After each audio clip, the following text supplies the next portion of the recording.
selamat datang di waktu bagian bola. Langsung saja kita akan merecap match week ke 24. Yes. Premier League dulu ya. Ada pertandingan seru tak? City melawan Tottenham. Tottenham nih gue nonton ya. Remontada ya? Ya bener, tapi nggak sampai menang. Jadi ya seri aja. Iya. Jadi gue pas nonton nih, Bre, itu tuh awalnya City mainnya mendominasi ya, high pressing, dan gol pertamanya tuh gara-gara Bernardo Silva berhasil ngepressing, dia ngoper ke Haaland ngasih ke Cherki tinggal cetak gol. Tuh Cherki emang salah satu pemain muda. Ini paling gol bagus sih. perdana Cherki ya bukan sih? Enggak, Cherki udah sering gol. Udah sering Dia golin ya? juga salah satu pemain muda paling bagus lah di EPL, dan terbukti lah setiap ngeliat dia match emang dia tuh dribblingnya enak banget ya. Cuman memang kan dia orangnya agak susah diatur, tapi di under Pep Guardiola ini dia bisa menjadi bintang yang seharusnya dia memang menjadi bintang gitu. Betul. Karena Kan kalau dari si Bung siapa tuh yang Barcelona kemarin Siapa? yang kita menang?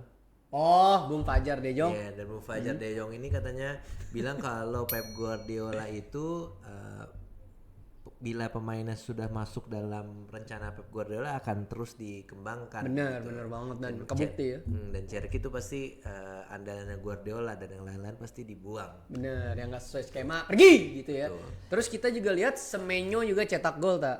Ya itu gol kedua sebelum akhirnya di babak kedua Tottenham bisa comeback. Itu kaget gue, golnya Solanke itu agak aneh sih ya. Kayak apa sih, kayak setengah backnya setengah apalah gue gak ngerti, tiba-tiba gol aja ya. Itu juga aneh sih ya. Dan dengan hasil ini saya sebagai fans Arsenal bahagia karena akhirnya Arsenal bisa beda 6 poin dengan City, di mana Arsenal berhasil ngalahin Leeds 4-0 tak? Dia kemenangan mutlak ya. Kemenangan mutlak bener. Ini key player dari Arsenal siapa nih? Siapa match yang kemarin? Nah. Match yang kemarin itu sebenarnya key player menurut gua masih di tangan Zubimendi sih. Kemarin mainnya akhirnya bagus lagi ya. Dia sudah kembali ya, karena kan mungkin pas lawan MU dablek tuh ya. Blunder, bingung, ngoper ngasal. Di match ini dia bisa memberikan assist dan juga gol. Tapi lu sendiri sebelum match mulai itu ngerasa gak sih kayak deg-degan, wah bisa seri atau kalah nih Arsenal? Karena kan kemarin sebelumnya kan kalah tuh.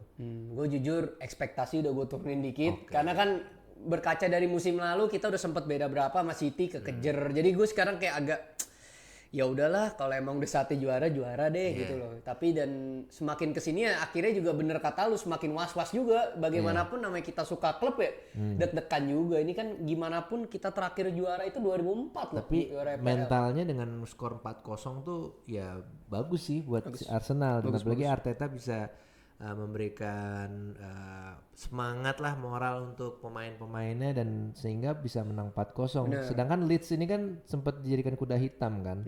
Waktu itu bisa nyeriin Chelsea dan juga berikan kejutan ke tim papan tengah. Bener-bener. Jadi oke lah 4-0. Dan yang bikin bahagia Gyökeres tak? Cetak gol bos. Cetak gol Asis dari Martinelli. Ya, topeng keluar Bane akhirnya ya. Kayaknya udah lama banget dia nggak cetak di EPL. Gokil Goblok nih, anjir. gokil. 3 gol lah dalam match 4-0 ya. Tapi satu lagi. Apa tuh? Balik lagi, memang harambol kami berlangsung lagi. Set piece. Set pieces dapat on goal lagi. On goal lagi lu bayangin. On goal tak? Gue bingung deh kenapa bukannya dia tendangan langsung ke Nggak, jadi dia dari corner. Set. langsung kan?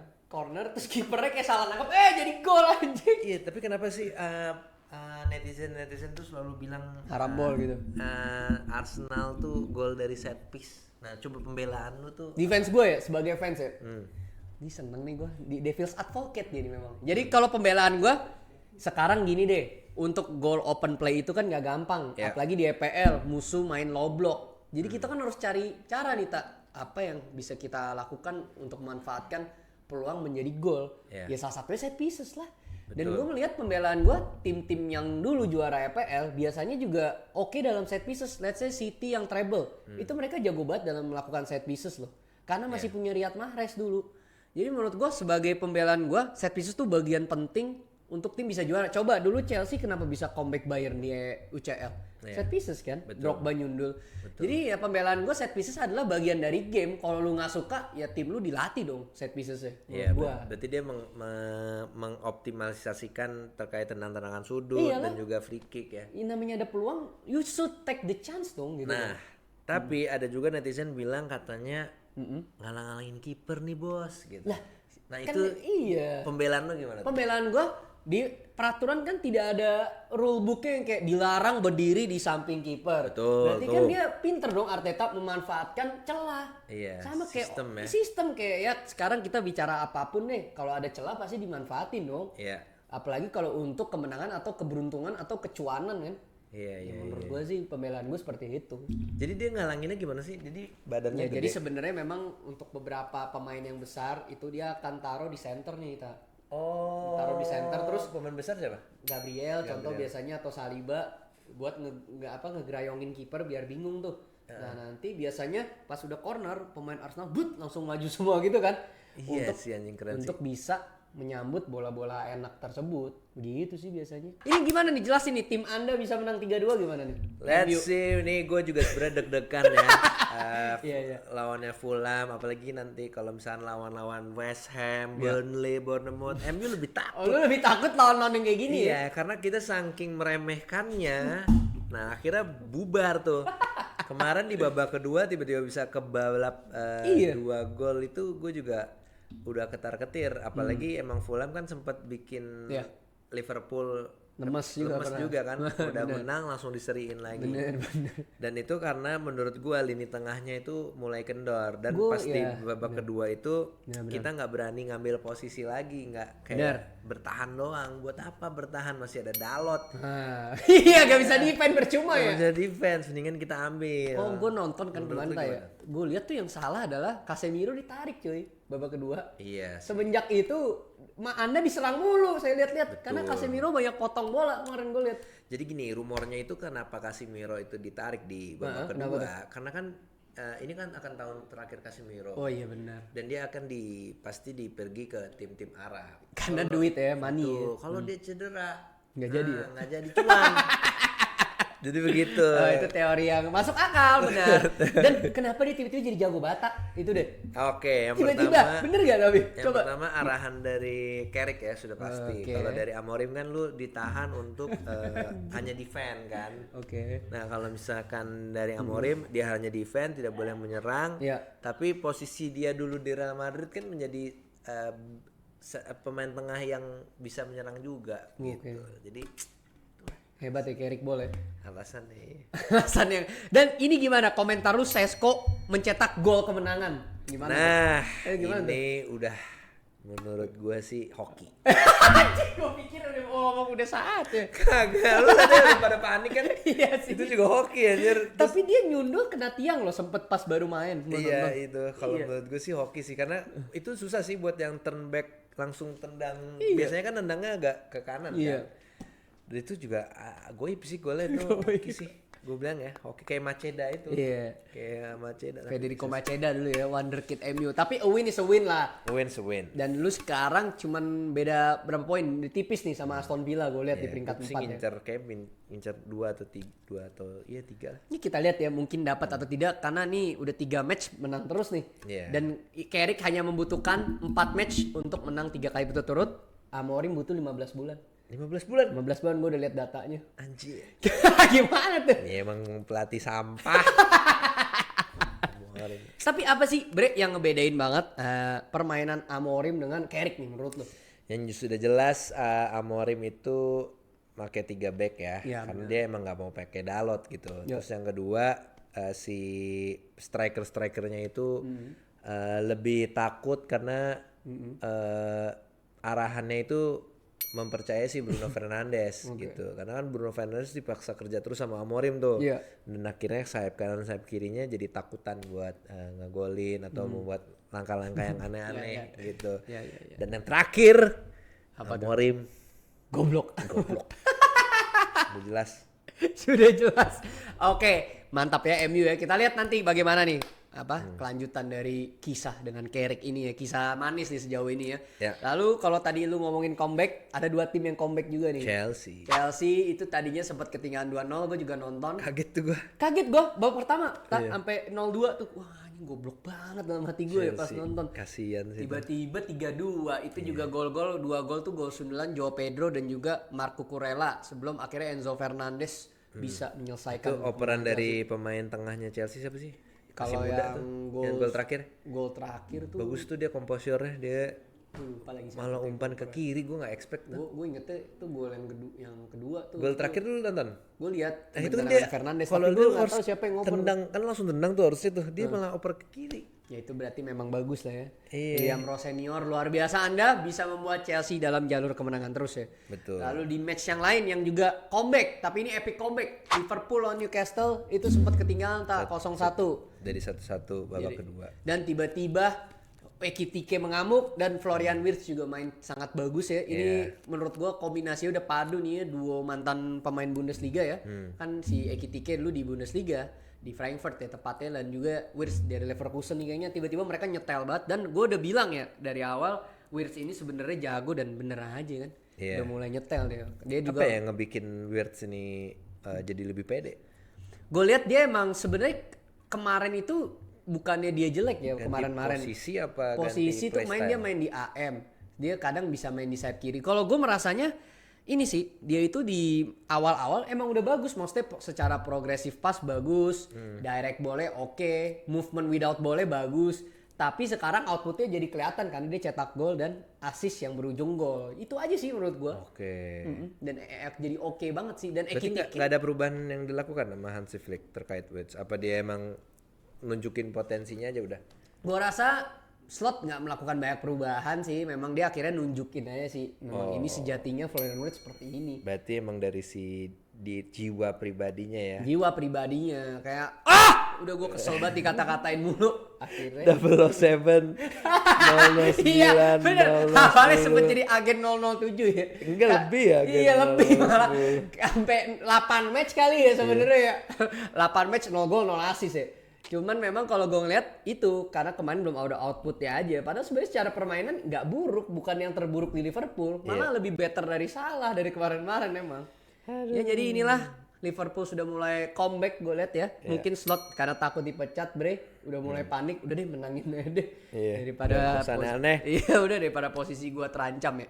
Oke, kita lanjut ke La Liga ya. Iya. Di sini ada 2 match yang oke. Barcelona mengalahkan LC 1-3 ya. Iya, dan Real Madrid lagi-lagi dibantu oleh wasit.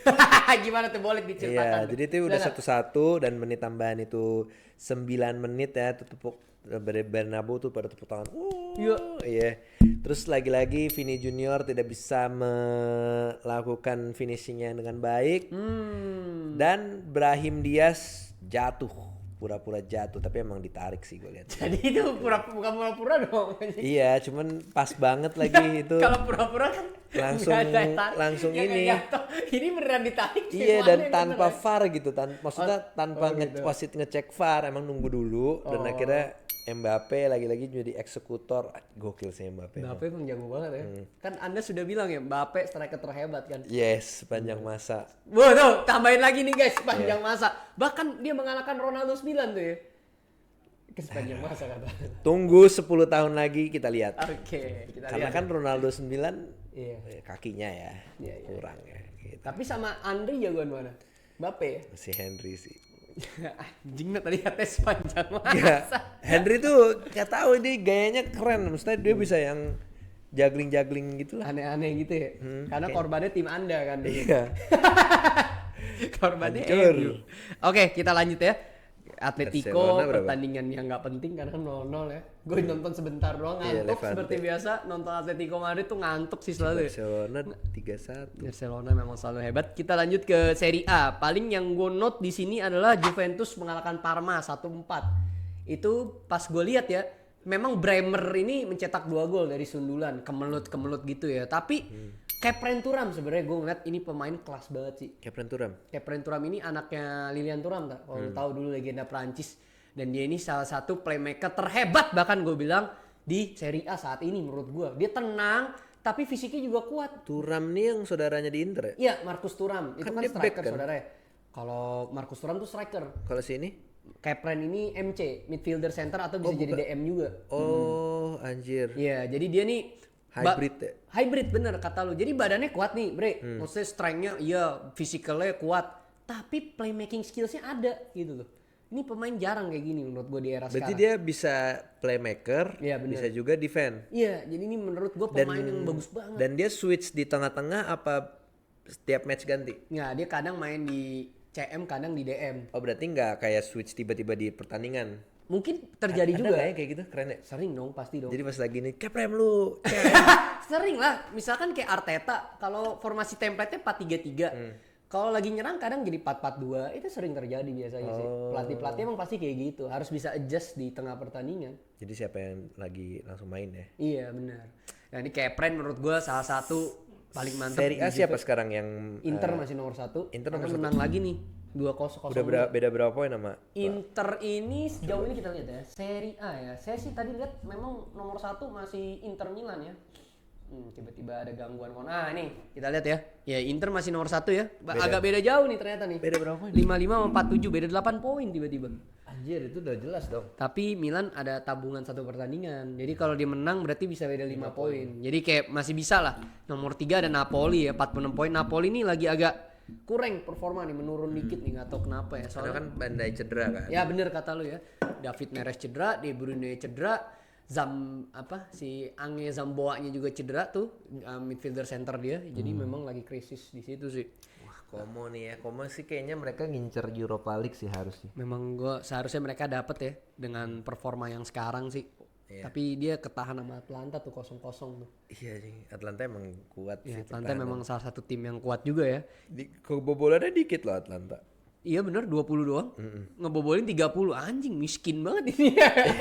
Miskin amat anjing. Minim gol amat tuh tim ya. Mungkin memang dia parkir bus kali mainnya. Parkir bus, Tapi ya. kalau zaman masih dipegang Gasperini dulu, itu mainnya nyerang parah tuh. Atlanta.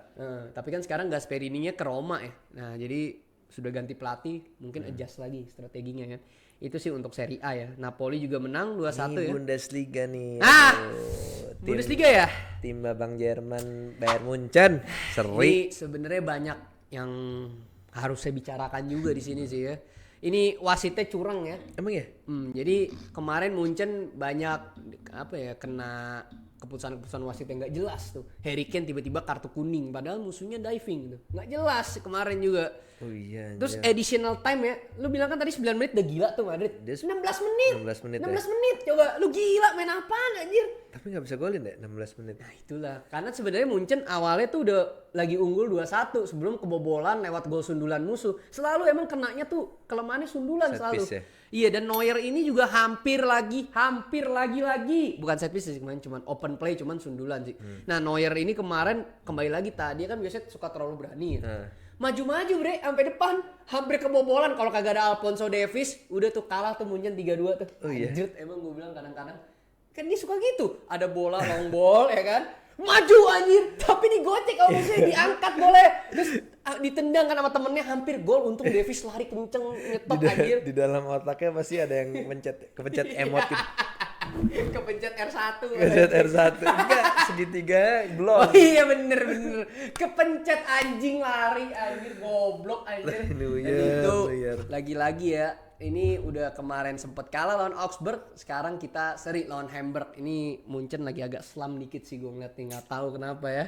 Padahal pemainnya udah balik semua. Alphonso Davies sudah kembali, Jamal Musiala sudah kembali. Ini apa malah bingung ya? Menurut lu gimana tuh Tak kalau kayak gitu? Kalau menurut gua karena terlalu banyak opsi dari si Vincent Kompany yang tiba-tiba memainkan Jamal Musiala. Bagus sih memang, cuman kan jadinya pemainnya chemistry dan lain-lain belum tahu Jamal Musiala mau kemana. Iya bingung ya. Iya kayak baru datang. Gue biasanya lari dioper nih. Ini kok nggak dioper, bener Jamal nih. Musiala kok kesini gitu. Kok dia ke situ? Jadi karena kan kesebelasan pemain ini kan semua butuh chemistry yang dimana kalau lu emang main bareng udah tahu oh si Gerald mau ngomong ini gitu. Berarti lu udah tahu ya? Gue nyapunya bener nih gitu.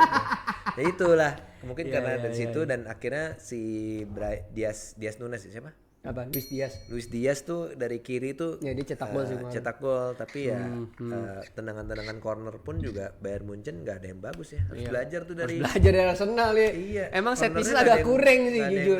ngambil Kimmich mulu Kimmich Iya Kimmich dari kanan, kalau kiri paling Olise sih. Iya, kok Dari ngopernya kanan Olise jauh dari, banget Kimmich kan. Gak bisa dia kayak Declan Rice ya. Harus Iya. belajar bener kata lu tuh. Kan bener gue udah bilang penting, krusial. Momen-momen kayak gini set pieces butuh. Jamal Musiala main ya tapi dari bench ya. Emang gak bagus juga, bener kata lu, mainnya 6,5 aja ratingnya. Iya. Ya bener kata lu ya tadi ya. Jadi temennya belum tahu tuh ya Bre, berarti ya. bisa jadi ya kan betul. dia analisa Analisa dari Kylian MBG. Kang ya. Bola. Ya. Lalu Persib ya menang. Apaan anjir? Oh, lu Menang tahu 1-0. coba berapa? Persib menang 1-0. Dewa United itu Tahu dari mana? Dewa United itu 1-1 juga dia. Satu. Iya, harusnya tuh 2-1 Persebaya, cuman golnya dianulir. Oh gitu. Iya. Coba dijelaskan dong, ini pertandingan mana yang paling seru tuh? Ya itu Dewa United Persebaya. Dewa United udah kena kartu merah dan di babak kedua tuh Persebaya nggak bisa ngejar sama sekali dan akhirnya gol di menit 90 terjadi oleh Persebaya dari corner dari free kick di umpan dari super sub, tapi ya itu pelanggaran. Pelanggaran. Emang bego pemain Persebaya masa ditarik gitu kan. Ditarik akhirnya kena VAR. Anjir curang banget, anjir ditarik. Aduh fans Persebaya kasihan banget lagi itu padahal udah semangat pas golnya terjadi. Wah, Anda sekarang nonton Liga ini keren juga Anda ya, bagus bagus. Iya. Harus. Karena kita memantau semua pertandingan. Sampai Liga Yunani. Oh iya, coba siapa yang main? Ya PAOK. udah, coba sebutin 3 tim Yunani, ayo gue tantang. PAOK, Olympiakos, Iya bener sih. sama Satu lagi siapa yuk? dari Greece ya. Gak tahu lupa. Tahu itu PAOK gara-gara sering di UCL bantai-bantain. Olympiakos juga sering ya. Iya Olympiakos. Oke, itulah recap dari kita. Semoga kalian terhibur dan juga mendapatkan faedah dari sini. Karena kita sebentar lagi akan mengundang. Waduh, anjir udah disclaimer. Iya, mengundang Orang yang jago banget bola. hebat ya orang. Iya, jadi kita selama ini ngaco ya. Ya, bener ya. Oh iya. Biar lebih ini aja kredensialnya lebih naik gitu. Ya, berarti kita ngaco. Oke guys, sampai ketemu di video Sampai selanjutnya. bertemu.